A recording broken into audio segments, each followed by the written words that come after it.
behalf of Dreamers Academy, welcome you all to the YouTube channel. Before going through today's lecture, I would request all of you who are watching our videos, please like, share or subscribe if you like the videos.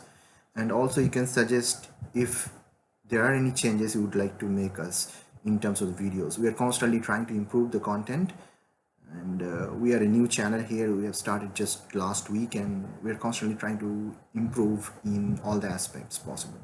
So today we will be going through the second lecture of the mechanics part from the general science section of basic course structure we have floated for competitive examinations. Apart from these competitive examinations, we are also trying to conduct the online classes for joint entrance examination or NEET, like state level as well as all India West examination. So you can contact us at 7001 579744 or dreamers.academy@outlook.com. All the contact details are provided below. So during today's lecture, we will continue the second part of the mechanics chapter, that is the forces and laws of motion. For a broader audience, the language during this video will be using mixed in Bengali and English. So let's go ahead with the second part of the mechanics chapter, where we will be mostly talking about the forces and laws of motion. শেষ লেকচারে মেকানিক্সের লেকচারে আমরা আলোচনা করেছিলাম গতির উৎপত্তির ফলে বল প্রয়োগের পর বস্তুর যে অবস্থা হয় এবং তার জন্য তার মধ্যে যে সরণ ত্বরণ এবং দ্রুতি বা গতিবেগের উৎপত্তি হয় সেই সম্বন্ধীয় আলোচনা ছিল। আজকের আলোচনা মূলত বল এবং নিউটনের যে গতির তিনটি সূত্র সেই সম্বন্ধীয় আলোচনার মধ্যে আমরা থাকবো। তো বলকে আমরা এইভাবে দেখতে পারি যে কোনো ধরনের পুল বা পুশ দুটি বস্তুর মধ্যে, দুটি বস্তু বা একাধিক বস্তু তার মধ্যে যে ইন্টারাকশন হয় তার টোটাল মেজারমেন্ট, সেটা পুল বা পুশ হতে পারে, সেটাকে আমরা বল বলতে পারি। আগের দিনের আলোচনা আমরা স্কেলার বা ভেক্টর রাশি নিয়ে আলোচনা করেছিলাম। বল একটি ভেক্টর রাশি, তার মান এবং অভিমুখ দুই রয়েছে। একটি বস্তুর উপর বল প্রয়োগের ফলে তার মধ্যে গতির উৎপত্তি হতে পারে। তো কত বিভিন্ন ধরনের বল পসিবল সেই সম্বন্ধে আমরা আলোচনা পরের স্লাইডে যাব। তার আগে, যেহেতু বল একটি ভেক্টর রাশি, তো বলের মান এবং দিক রয়েছে এবং তাকে আমরা মূলত কিভাবে রিপ্রেজেন্ট করি, যে একটি অ্যারোর মাধ্যমে, যে অ্যারোর দৈর্ঘ্য বা লেংথ তার মান বা ম্যাগনিটিউডকে ডিনোট করে এবং তার যে অ্যারোর ডাইরেকশন সেটাই হচ্ছে তার সেই ভেক্টরের ডাইরেকশন। তো এখানে যদি দুটি বল একই বস্তুর উপর একই দিকে প্রয়োগ হয়, যেমন প্রথম উদাহরণটিতে রয়েছে, তো সেক্ষেত্রে যে নেট ফোর্স সেটাকে আমরা কিভাবে ক্যালকুলেট করতে পারি, যে তার দুটি মানের, দুটি অ্যারোর যে দৈর্ঘ্য তাদের যোগফল এবং ডাইরেকশনটা একই থাকবে, কারণ বল প্রয়োগ একই দিকে হয়েছিল। উল্টো দিকে যখন বল প্রয়োগ দুটি একেবারে বিপরীত দিকে হয়, যেমন দ্বিতীয় উদাহরণটিতে রয়েছে, তো সেক্ষেত্রে আমরা তার নেট ফোর্সটাকে কীভাবে ক্যালকুলেট করতে পারি, যে দুটো দৈর্ঘ্যের তাদের যে মান, তাদের দৈর্ঘ্যকে যদি আমরা সাবট্র্যাক্ট করি তাহলে আমরা পাবো নেট ফোর্স, এবং তার ডাইরেকশন কোন দিকে হবে, যেদিকের বলের মানটা বেশি ছিল, যেদিকে ম্যাগনিটিউড বেশি ছিল সেই দিকে বলের ডাইরেকশন হবে। তো নেট ফোর্স ক্যালকুলেট করা এই চ্যাপ্টারের একটা গুরুত্বপূর্ণ কনসেপ্ট, তো সেইটা আমাদের পরের অংশে কাজে লাগবে। তো চলে যাবো আমরা নেক্সট স্লাইডে। আমরা মূলত আলোচনা করব যে আরও কিছু বেসিক কনসেপ্ট এই চ্যাপ্টারে যেগুলো আমাদের কাজে লাগবে। বল অনেক রকম হতে পারে, তো তাদেরকে বিভিন্ন ক্যাটাগরিতে ভাগ করার আগে প্রথম যেটা ক্যাটাগরি সেটা হচ্ছে ব্যালেন্সড এবং আনব্যালেন্সড ফোর্সেস। আমাদের আলোচনার মধ্যে ব্যালেন্সড এবং আনব্যালেন্সড ফোর্সেস এই দুটো কথা বারবার আসবে, কারণ তাদেরকে এইভাবে আমরা ব্যালেন্সড ফোর্সকে আমরা এইভাবে দেখতে পারি যে যদি একটি বস্তুর উপর টোটাল যে নেট ফোর্স অ্যাক্ট করছে সেটা যদি 0 হয়, তাকে তো সেই সিচুয়েশনকে আমরা বলবো ব্যালেন্সড ফোর্স। ফর এক্সাম্পল, যদি আমরা রাইট সাইডের উদাহরণটা দেখি, যে দুটি গাড়ি, তাদের জন্য যে দুটো সাইডে যে ফোর্স ক্রিয়েট হচ্ছে, তো সেইটা যদি টোটাল 0 হয় তাহলে সেক্ষেত্রে ব্যালেন্সড ফোর্স অবস্থায় গাড়ি দুটি যেমন আছে তেমন থাকবে। অপরদিকে একটি গাড়ির উপর যদি আরেকটি গাড়ি যখন অ্যানিমেশনের মধ্যে দেখাচ্ছে যে এসে পড়ছে, তখন অবভিয়াসলি সেদিকে যে টোটাল ফোর্স কাজ করছে তখন সেটা জিরো হচ্ছে না। তো সেক্ষেত্রে আনব্যালেন্সড ফোর্সের জন্য গতির উৎপত্তি হয়। তো ব্যালেন্সড ফোর্স এবং আনব্যালেন্সড ফোর্স দুটোই এই চ্যাপ্টারের আলোচনার মধ্যে বারবার আসবে, সেই জন্য শুরুতেই সেই কনসেপ্টটা ক্লিয়ার হয়ে নেওয়া ভালো। যখন total force net force zero, তখন সেই সিচুয়েশনকে আমরা বলবো ব্যালেন্সড ফোর্স। তখন গতির উৎপত্তি হয় না। এবং যদি বা উল্টোভাবে এরকমভাবে বলা যেতে পারে যে সেই ব্যালেন্স ফোর্সের জন্য গতির পরিবর্তন হয় না। যদি পরে এটা নিয়ে আমরা আলোচনা আসতে পারি, আনব্যালেন্সড ফোর্স যদি টোটাল নেট ফোর্স জিরো না হয় তাহলে তখন গতির উৎপত্তি হতে পারে বা গতির পরিবর্তন হতে পারে আনব্যালেন্সড ফোর্সের ফলে। কন্ট্যাক্ট অ্যান্ড ফিল্ড ফোর্সেস, এটাও গতি ফোর্সকে আমরা যেভাবে ভাগ করতে পারি তার মধ্যে একটা গুরুত্বপূর্ণ বিষয়। কন্ট্যাক্ট ফোর্স, কিছু ফোর্স আছে যে ক্ষেত্রে যে আমাদের যে ডান দিকের অ্যানিমেশনের উদাহরণে যেখানে ফিজিক্যাল কন্ট্যাক্ট হয় দুটি বস্তুর মধ্যে। This type of force results from physical contact between two objects. তো সেক্ষেত্রে সেই ধরনের ফোর্সকে আমরা বলবো কন্ট্যাক্ট ফোর্স। কিছু ফোর্স হতে পারে যাদের ক্ষেত্রে ডাইরেক্ট ফিজিক্যাল কন্ট্যাক্ট না হলেও সেই ফোর্সটা অবজেক্টের উপরে কাজ করতে পারে। ফর এক্সাম্পল একটা ম্যাগনেট, সেক্ষেত্রে কিন্তু দুটি ম্যাগনেটের মধ্যে ডাইরেক্ট ইন্টারাকশন বা ফিজিক্যাল কন্ট্যাক্ট হওয়ার দরকার নেই, তা সত্ত্বেও তারা কিন্তু একে অপরের উপর ফোর্স অ্যাপ্লাই করতে পারে। তো এই ধরনের ফোর্সকে আমরা বলি ফিল্ড ফোর্স, তাদের ক্ষেত্রে ডাইরেক্ট ফিজিক্যাল কন্ট্যাক্ট দরকার হয় না। আমরা চলে যাব পরের স্লাইডে, এবং এই স্লাইডে আমরা বিভিন্ন টাইপস অফ যে ফোর্স, ফান্ডামেন্টাল ফোর্স নেচার আমরা দেখতে পাই, সেগুলো সম্বন্ধে আমরা আলোচনা করব। So fundamental forces in nature, there are numerous types of fundamental forces in nature. তার মধ্যে আমরা তাদেরকে কিছু ভাগে ভাগ করতে পারি, বা সে কিছু এক্সাম্পল আমরা এখানে স্লাইডে দেখতে পাবো। যে ফার্স্ট ক্যাটাগরি বলতে পারি নর্মাল ফোর্স। যদি একটি বস্তুকে কোনো সারফেসের উপরে রেখে দেওয়া হয়, তো সেক্ষেত্রে তার যে ওজন, তার ওয়েট, সেটার ডাইরেকশন, সেটি একটি বল, সেটা হচ্ছে পৃথিবীর অভিকর্ষ বলের ফলে সে ওজনটিকে, তার বস্তুটিকে পৃথিবী নিজের দিকে টানে। তার direction perpendicular to the surface, definitely it is directed towards the centre of the earth. তো তার ওজন কাজ করে ডাউনওয়ার্ডস।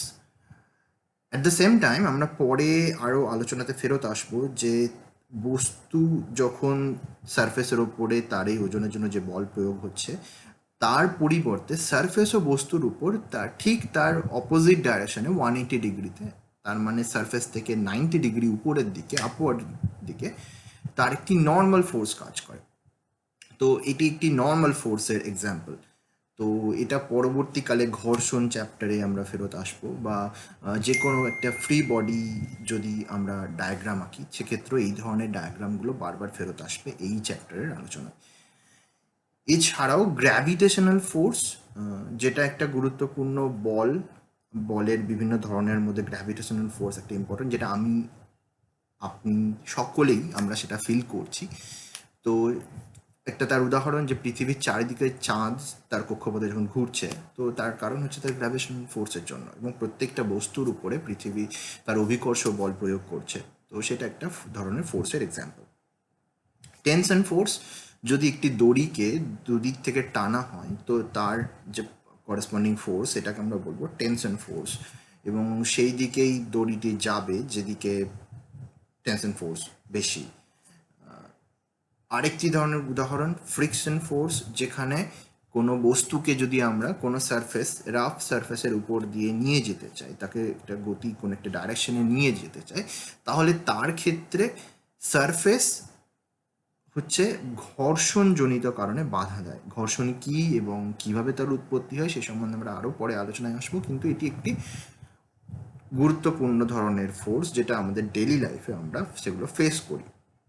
স্প্রিং ফোর্স, অনেক ইনস্ট্রুমেন্ট আমরা ইউজ করি যার মধ্যে স্প্রিং বা এই ধরনের ফোর্স আমরা দেখতে পাই। তো এক্ষেত্রে যদি আমরা স্প্রিংটিকে টেনে দিলে যেমনভাবে তার মধ্যে একটি হারমোনিক মোশন তৈরি হচ্ছে, তো সেই ধরনের ফোর্সকে আমরা বলবো স্প্রিং ফোর্স। আর্কিমিডিসের কথা আমরা সবাই শুনেছি, এবং এই নীতি ব্যবহার করে অনেক দৈনন্দিন জীবনের কাজকর্ম করা হয় আর্কিমিডিস ফোর্স, যেটার সঙ্গে প্লবতার সম্পর্ক রয়েছে। যে কোনো বস্তুকে বলে জলে নিমজ্জিত করলে বা কোনো তরলে নিমজ্জিত করলে তার সমান অংশ, বস্তুর আয়তনের সমান অংশ তার যে পাত্রের মধ্যে তরল রয়েছে তার বাইরে উপচে পড়ে। এটার উদাহরণ এবং এটার ব্যবহার দৈনন্দিন জীবন তথা আমাদের স্বাভাবিক জীবনে অনেক জায়গায় আমরা দেখতে পাই। তো এগুলোকে আমরা ফান্ডামেন্টাল ফোর্সেস ইন নেচার, যেগুলোর সঙ্গে আমরা ডেইলি লাইফে ডিল করি। যদি কেউ আরও এই পার্টিকুলার ফোর্সগুলো সম্বন্ধে আমরা জানতে ইন্টারেস্টেড হই বা আমরা কেউ হও, তো আমরা ইন্টারেক্টিভ সেশনে আরও এইগুলো নিয়ে ফার্দার ডিসকাস করতে পারি। এর মধ্যে কিছু কিছু ফোর্সের জন্য আমরা পরবর্তী চ্যাপ্টারে ডেফিনেটলি ফেরত আসবো, বা পরবর্তী অংশে, আজকের আলোচনা পরবর্তী অংশে ডেফিনেটলি ফেরত আসবো। ফোর্সেসের বিভিন্ন আলোচনাগুলো আমরা করলাম। এরপর সেকেন্ড পার্ট হচ্ছে নিউটনস লজ অফ মোশন। তো নিউটনের বেসিক্যালি 3টে লজ অফ মোশন রয়েছে। প্রত্যেকটা লজ অফ মোশন পার্টিকুলার একটা ক্যারেক্টারিস্টিককে ডিফাইন করে। তো ফার্স্ট লজ অফ মোশন, আর যদি আমরা বিবৃতিকে শুধুমাত্র দেখি, তো একটি বস্তুর উপর যে বস্তুটি তার হয় তার স্থিতি অথবা গতির অবস্থায় রয়েছে, তাকে যদি কোনো বাহ্যিক বল প্রয়োগ না করা হয়, তাহলে তার স্থিতি বা গতির অবস্থা একই রকম থাকবে। এবং এখানে একটি গুরুত্বপূর্ণ তথ্য, যেটা আমরা আগেও বলেছি, আনব্যালেন্সড ফোর্স, যে বল, বাহ্যিক বল প্রয়োগ করা হলো, সেটা যদি আনব্যালেন্সড ফোর্স হয় তবেই তার স্থিতি অথবা গতির পরিবর্তন হতে পারে। অথবা সেই বস্তুটি যদি কোনো এক্সটার্নাল ফোর্স দিয়ে প্রয়োগ না করা হয়, তাহলে বস্তুটি যেমন তার স্থিতি অবস্থায় ছিল তেমনই থাকবে। অথবা যেমন তার গতির অবস্থায় ছিল, তার যে গতিবেগ ছিল সেটা সমান অটুট থাকবে। তো নিউটনের এই প্রথম সূত্র বেশ কিছু নতুন কনসেপ্টকে নির্দেশ করে। তার মধ্যে প্রথমটা হলো ইনার্সিয়া বা জাড্ডো। ইনার্সিয়াকে আমরা কিভাবে দেখতে পারি? তো inertia is a fundamental property of an object to resist changes in motion. তো কোনো বস্তুকে যদি তার যে প্রাথমিক অবস্থা, সেটা স্থিতি হতে পারে বা গতি হতে পারে, সেই স্থিতি বা গতির অবস্থা থেকে পরিবর্তন করতে চাইলে সেটা রেজিস্ট করে। তো সেইটাকে আমরা বলবো ইনার্সিয়া বা জাড্ডো। সেটা স্থিতির জন্য হয়, যদি একটি বস্তু রেস্টে থাকে তাহলে আমরা সেটাকে বলবো যে স্থিতিজাড্য। এবং যদি তার গতির অবস্থায় থাকে তাহলে তার যে রেজিস্ট্যান্স, তার যে মোশন চেঞ্জের যে রেজিস্ট্যান্স বস্তুর তরফ থেকে আসবে, সেটাকে আমরা বলবো তার গতিজাড্য। একটি খুব সুন্দর উদাহরণ আমরা ছোটোবেলায় হয়তো সবাই পড়েছি, যে একটি গ্লাসের উপরে যদি একটি খুব পাতলা প্লেট বা কাগজের কোনো টুকরো নিয়ে তার মধ্যে যদি উপরে যদি একটি কয়েন রাখা হয়, তো কয়েনটার মধ্যে তার স্থিতিজাড্যের জন্য সে তার অবস্থায় থাকতে চাইবে। তো সেটা কিভাবে বোঝা যাবে?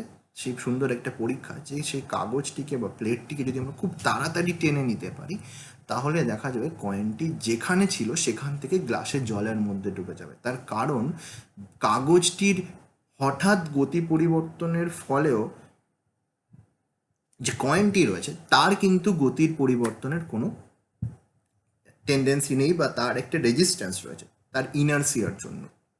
তো সে যেতে চাইবে না কাগজের ডাইরেকশনে, সে তার স্থিতি অবস্থায় বজায় রাখতে চাইবে এবং সে যেখানে ছিল সেখানেই থাকতে চাইবে। কিন্তু যেহেতু কাগজটি সরে গেছে, সেই জন্য সে গ্লাসের জলে ডুবে যাবে। এটা ইনার্সিয়ার খুব সুন্দর একটা এক্সাম্পল এবং এর কনসেপ্টটা বুঝতে হেল্প করে। তো এইখানে একটা ফেরত আসবো আমরা বস্তু বা পদার্থের বৈশিষ্ট্য, ওই চ্যাপ্টারে আমরা পড়েছিলাম ভরের একটা সংজ্ঞা আমরা দিয়েছিলাম। তো সেই সংজ্ঞা থেকে আমরা একটু পাল্টে ফোর্স এবং এই ফার্স্ট ল অফ মোশনের দিক থেকে আমরা ভরের সংজ্ঞাটাকে নতুনভাবে দেখতে পারি। তো সেটা কীরকম, যে ভর বা mass is a measure of resistance of the object to changes in motion, বা তার যে জাড্যের টোটাল অ্যামাউন্টটাকে আমরা ভর বলতে পারি। মানে একটি বস্তুর ভর হচ্ছে সেই প্রপার্টি বা সেই কোয়ান্টিটি যার যার জন্য তার মধ্যে রেজিস্ট্যান্সটা তৈরি হয়, সেটাকে টোটাল যদি পরিমাপ করা যায় সেটাকে আমরা বলবো মাস বা ইনার্সিয়ার টোটাল পরিমাপ, যে তার মধ্যে যে রেজিস্ট্যান্স, তার চেঞ্জেস ইন মোশন হওয়ার জন্য সেটার যদি পরিমাপ, সেটাকেই আমরা মাস বলে ডিফাইন করতে পারি। তো এখানে আমরা মাসকে রিডিফাইন করলাম, যেরকমভাবে আমরা শুরুতে আলোচনা করেছিলাম পদার্থের বৈশিষ্ট্য চ্যাপ্টারে। আরেকটি গুরুত্বপূর্ণ concept first law of motion থেকে উঠে আসে, সেটা শুরুতেই তার স্টেটমেন্টের মধ্যে যেখানে আমরা বলেছি যে যদি সমস্ত ফোর্সেস ব্যালেন্সড হয়, যদি একটি বস্তুর উপর the forces which are acting on an object are balanced, there will be no change in motion. এখানে গুরুত্বপূর্ণ যে বস্তুটির হয় রেস্টে থাকতে পারে অথবা মোশনে থাকতে পারে। যদি রেস্টে থাকে তার ভেলোসিটি বা ভি ইকুয়ালস টু 0। তো যদি কোনো আনব্যালেন্সড ফোর্স কাজ না করে, যদি সমস্ত ব্যালেন্সড ফোর্সেসই অ্যাক্ট করে, তাহলে বস্তুটি তার স্থিতির অবস্থাতেই থাকবে, তার অ্যাক্সেলারেশনও 0 হবে, তার ত্বরণ 0 হবে এবং তার গতিবেগ 0 ছিল এবং সেরকমই থাকবে, তার স্থিতি অবস্থাতেই সে থাকবে।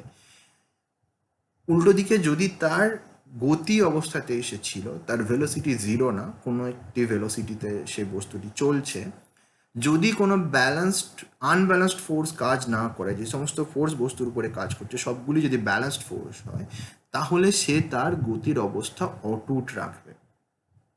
It will written the same velocity without any change in velocity, that is acceleration or ত্বরণ হচ্ছে সেক্ষেত্রে 0 হবে। তো এটা ফার্স্ট ল অফ মোশনের জিস্ট, যেখানে এটা সারাংশ বলতে পারি, যে প্রথম সূত্র, নিউটনের প্রথম গতিসূত্রের এটা সারাংশ।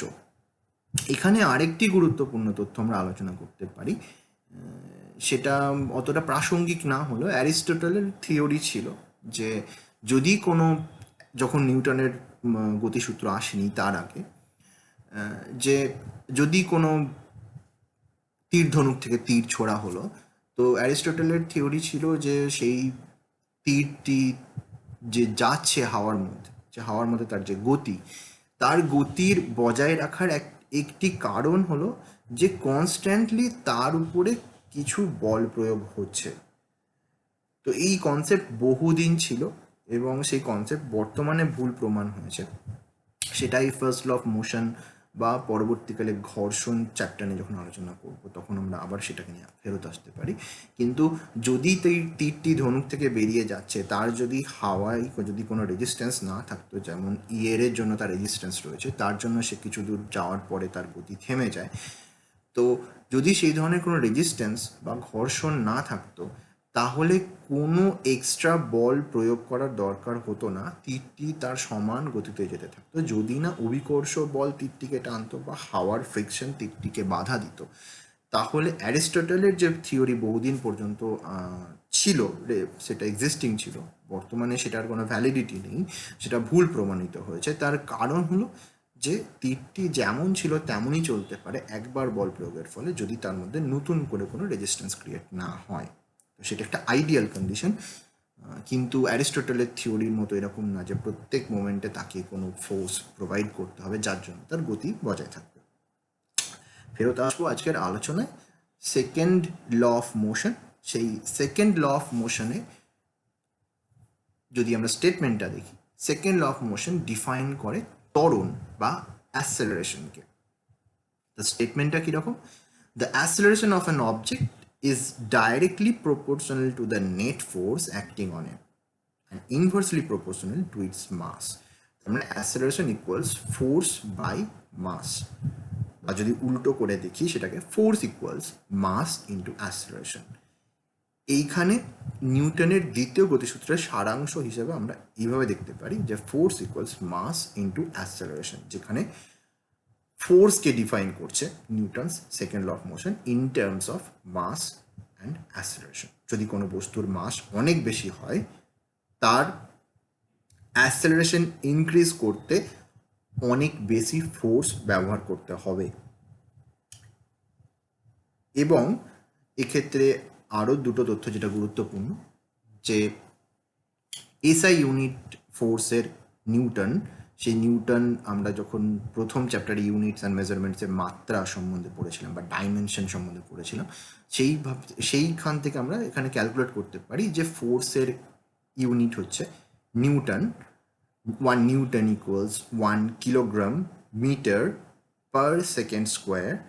তো আমরা অলরেডি জানি অ্যাসেলারেশনের ইউনিট হচ্ছে মিটার পার সেকেন্ড স্কোয়ার, মাসের ইউনিট কিলোগ্রাম। তো মাস আর অ্যাসেলারেশন এখন মাল্টিপ্লাই হয়ে ফোর্স জেনারেট হচ্ছে, তাহলে নিউটন যেটা আমরা শর্টে বলছি সেটার ফুল ফর্ম হলো kilogram metre per second square. নিউটনের দ্বিতীয় গতিসূত্র থেকে যেটা প্রাথমিকভাবে আমরা অ্যাসেলারেশনকে এখানে রিডিফাইন করা হয়। তো অ্যাসেলারেশন সেটাই, যেটা হচ্ছে rate of change of velocity, সেটাকে আমরা অ্যাসেলারেশন বলে থাকি। SI unit of velocity meter per second, R SI unit of acceleration is meter per second square. আর এটি গুরুত্বপূর্ণ তথ্য যে অ্যাসেলারেশন মানে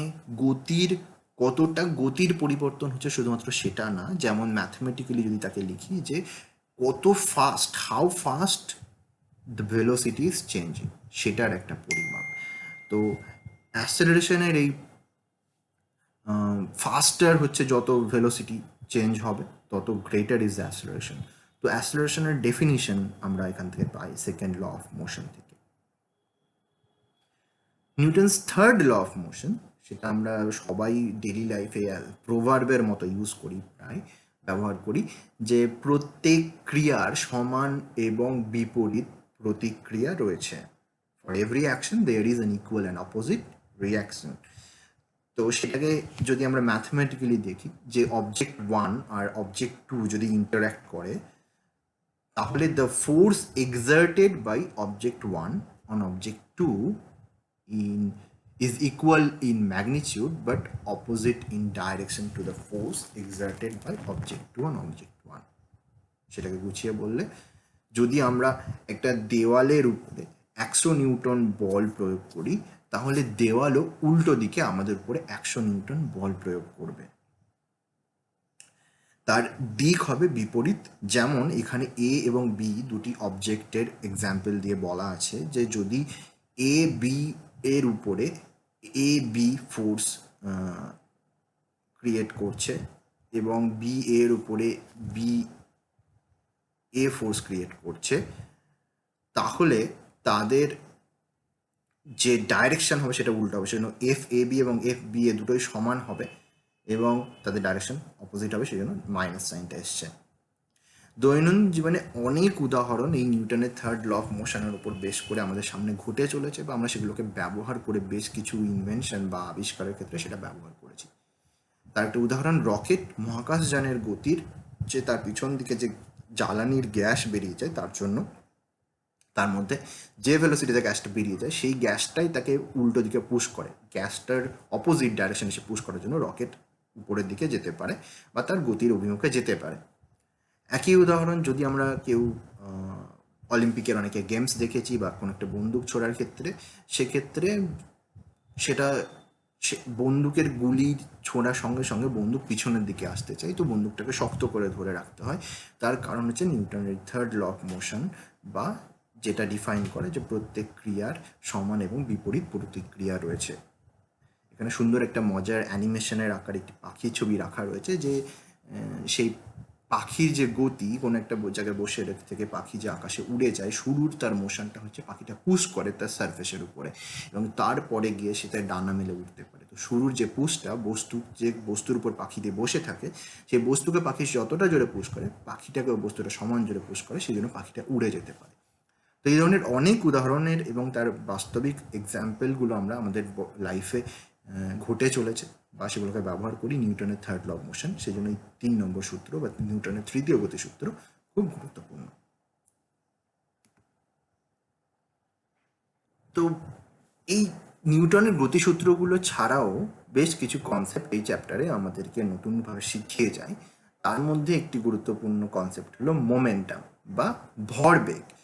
তো মোমেন্টামকে আমরা এইভাবে সংজ্ঞা বা ডিফাইন করতে পারি যে momentum is mass in motion. তো মোমেন্টামকে কিভাবে আমরা ম্যাথমেটিক্যালি ক্যালকুলেট করি, তাকে ডিনোট করি স্মল পি সাইন দিয়ে, এবং ম্যাথমেটিক্যালি মাস ইন্টু ভেলোসিটি, এই দুটোর কম্বিনেশনে যে প্রপার্টি বা যে বৈশিষ্ট্য বস্তুর মধ্যে দেখা যায় তাকে আমরা বলবো momentum. So P equals M into V, mass এবং ভেলোসিটির কম্বিনেশনে তৈরি হয় momentum. Momentum obviously vector quantity, কারণ তার মধ্যে ভেলোসিটি ইনভলভ রয়েছে, আর তার ডাইরেকশন সেই দিকে হবে যেদিকে ভেলোসিটি ভেক্টরের ডাইরেকশন হবে। এসআই ইউনিট মোমেন্টামের হবে kilogram metre per second, combination of unit of mass and combination of unit of velocity. মাসের ইউনিট হচ্ছে কিলোগ্রাম, ভেলোসিটির ইউনিট মিটার পার সেকেন্ড, তো মোমেন্টামের ইউনিট হবে কিলোগ্রাম মিটার পার সেকেন্ড। তো এখানে দুটো উদাহরণ দেওয়া রয়েছে। এই দুটো উদাহরণ ট্রাক এবং কারের মধ্যে যখন একটা সংঘর্ষ হয় বা কলিশন হয়, তখন তাদের মধ্যে মোমেন্টাম ট্রান্সফার বা এক্সচেঞ্জ হয়।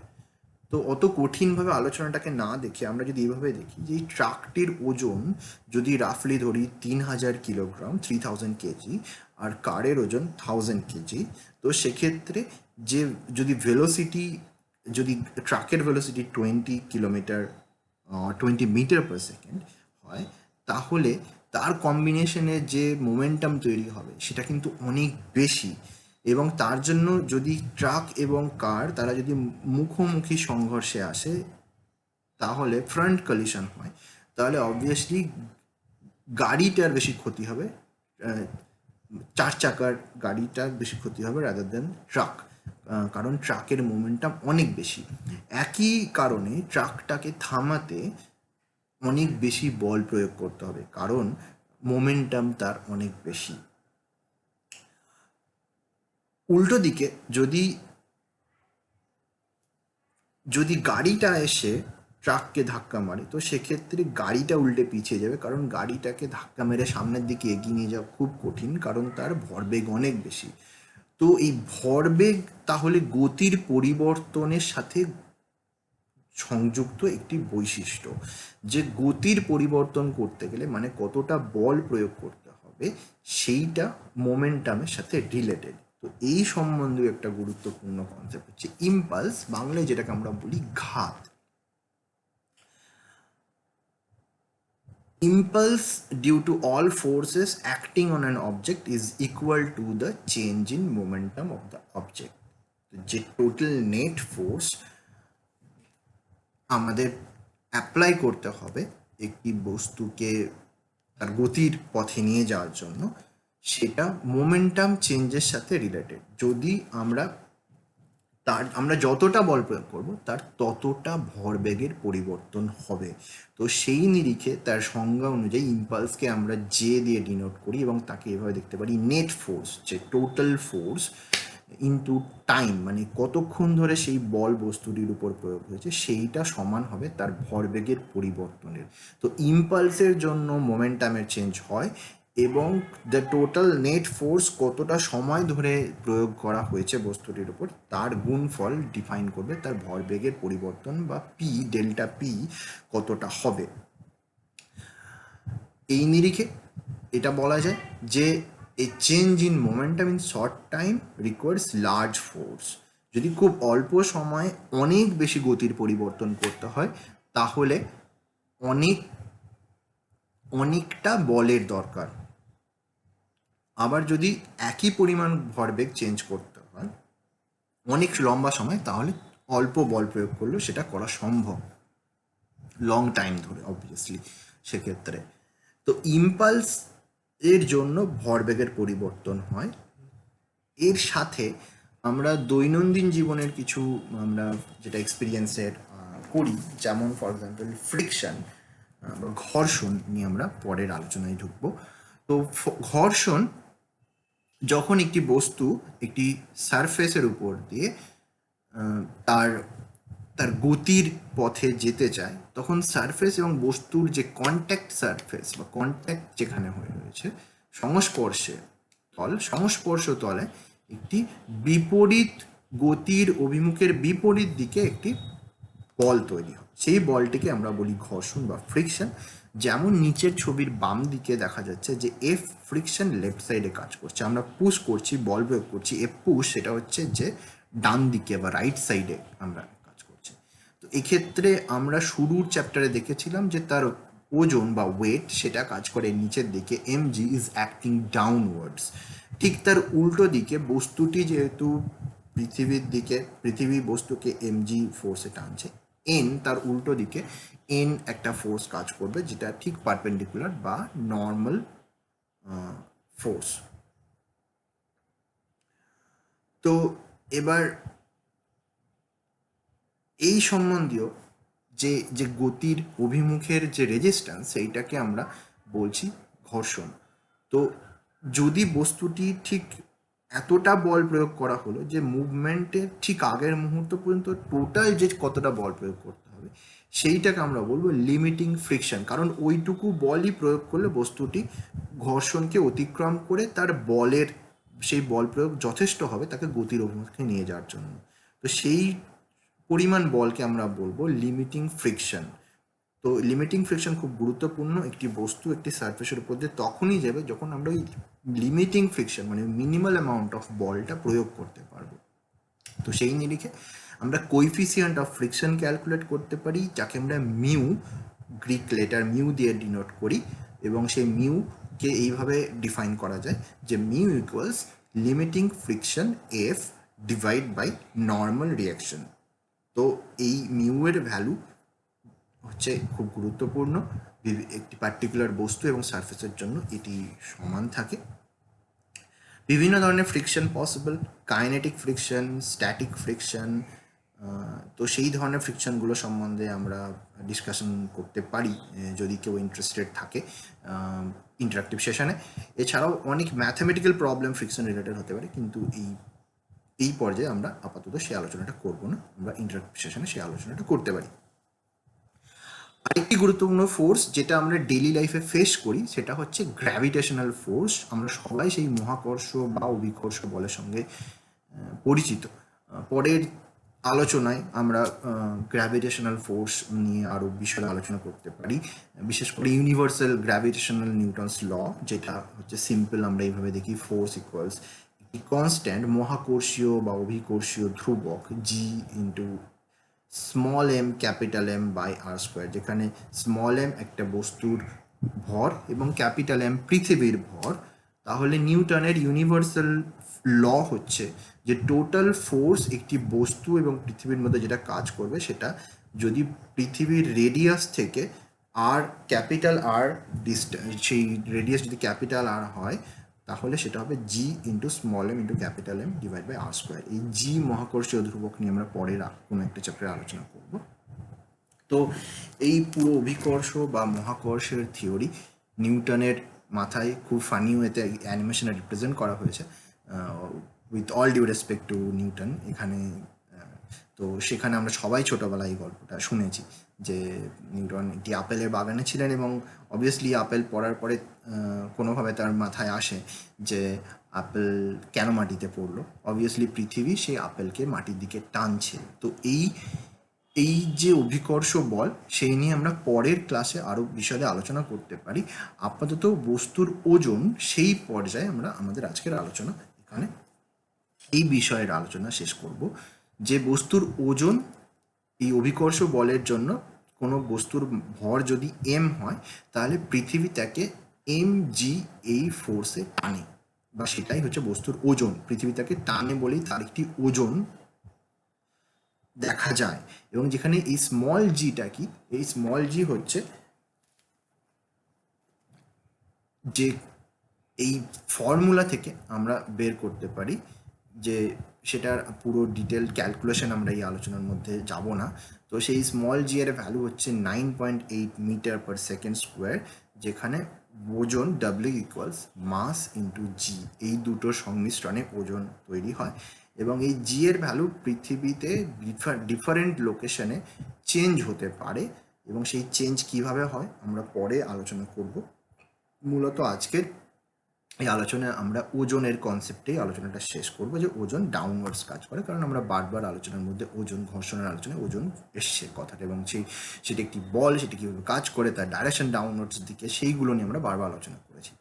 তো পরবর্তী চ্যাপ্টারে আমরা জি এর ভ্যালু কেন চেঞ্জ হয় সেই সম্বন্ধে আলোচনা করব। আরেকটি গুরুত্বপূর্ণ আলোচনার পর আমরা আজকের আলোচনা সমাপ্তি করব। বা কনক্লুড করব সেটা হচ্ছে সেন্ট্রিপেটাল ফোর্স আর সেন্ট্রিফিউগাল ফোর্স। সেন্ট্রিপেটাল ফোর্স হচ্ছে যে any force that causes an object to follow a circular path is called centripetal force. যে কোনো বস্তু সার্কুলার মোশন বা সার্কুলেটরি মোশন তার মধ্যে আমরা তখনই দেখতে পাবো যখন এক্সটার্নাল একটা ফোর্স রয়েছে, আদারওয়াইজ নর্মালি তার পাথ অফ ইনার্সিয়া ডাইরেক্ট করছে, যে আমাদের রাইট সাইডে যে ছবিটা দেখতে পাচ্ছি সেই পাথেই সে যেতে চাইবে। সে সার্কুলারই তখনই মুভমেন্ট করবে যখন আমরা তাকে কোনো একটা বল প্রয়োগ করব। তো সেন্ট্রিপেটাল ফোর্স হচ্ছে সেই বল যেটা প্রয়োগের ফলে বস্তুটি তার সার্কুলার মোশনে থাকে, আদারওয়াইজ বস্তুটি তার সার্কুলার মোশনে থাকবে না। যে কোনো বস্তুর প্রত্যেক মুহূর্তে তার এখানে একটি গতিবেগ রয়েছে বা কৌণিক গতিবেগ রয়েছে, যেহেতু অ্যাঙ্গেলে একটা ঘুরছে। তো প্রত্যেক মুহূর্তে তার গতির অভিমুখ হচ্ছে সেই বৃত্ত বা সার্কুলার পাথের, আমরা যদি একটা ট্যানজেন্ট টানি সেই পাথে সে যেতে চাইবে, কিন্তু বল প্রয়োগের ফলে তার গতির অভিমুখ পরিবর্তন হচ্ছে, এবং সেই যে বল প্রয়োগের ফলে সেই গতির অভিমুখ পরিবর্তন হচ্ছে তাকে আমরা বলবো সেন্ট্রিপেটাল ফোর্স। তার একটি উদাহরণ হচ্ছে এখানে যে ফোর্সের ফলে, গ্র্যাভিটেশনাল ফোর্সের ফলে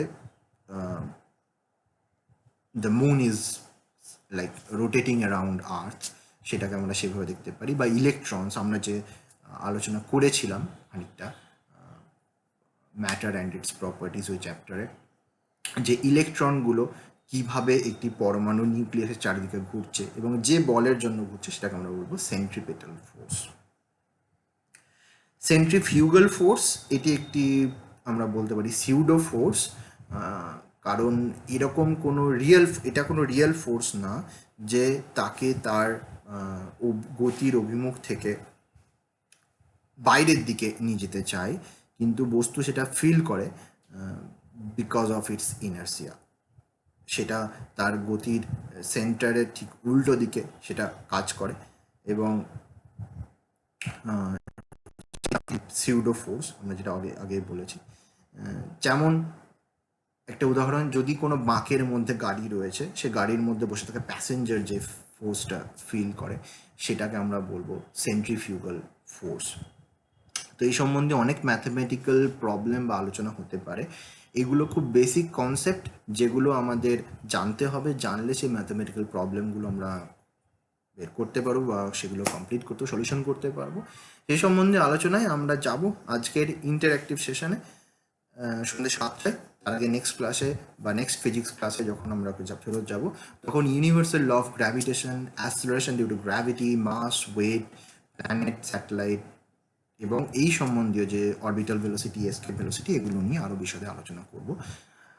এর পরবর্তী অংশে আমরা ইন্টারঅ্যাক্টিভ সেশনে বেশ কিছু ম্যাথমেটিক্যাল প্রবলেম দেখব, যেগুলো এই সম্বন্ধীয় যে টোটাল আলোচনার মধ্যে পড়ে, কনসেপ্টগুলোর মধ্যে পড়ে, এবং কী ধরনের প্রশ্ন আসে পরীক্ষায় এই চ্যাপ্টার থেকে, সেগুলো আমরা ইন্টারঅ্যাক্টিভ সেশনে পরপর আলোচনা করব। আজকের লেকচার আমরা এখানেই শেষ করব। আবারও সকলকে রিকোয়েস্ট করব, যারা আমাদের ভিডিও দেখছেন, যদি কন্টেন্ট ভালো লাগে তাহলে অবশ্যই লাইক করুন, শেয়ার করুন এবং আমাদের চ্যানেল সম্পর্কে সাবস্ক্রাইব করুন। আমরা কনস্ট্যান্টলি চেষ্টা করছি আমাদের চ্যানেলের কন্টেন্ট ইমপ্রুভ করার। আমাদের চ্যানেল সবেমাত্র শুরু হয়েছে। কম্পিটিটিভ পরীক্ষা, বিসিএস বা ইউপিএসসি বা পিএসসি, যে কোনো ধরনের কম্পিটিটিভ পরীক্ষা আফটার গ্র্যাজুয়েশন যেগুলো হয়, সেইগুলোর জন্য আমরা কন্টেন্ট বানাচ্ছি। এছাড়াও আমরা জয়েন্ট এন্ট্রান্স এক্সামিনেশন বা নিট পরীক্ষার মতো আইসিএসসি, সিবিএসসি এবং ওয়েস্ট বেঙ্গল বোর্ডের স্টুডেন্টদের জন্য আমরা আমাদের চ্যানেল শিগগির ভিডিও আপলোড করতে শুরু করব। আমাদের অফলাইন অনলাইন ক্লাস হচ্ছে।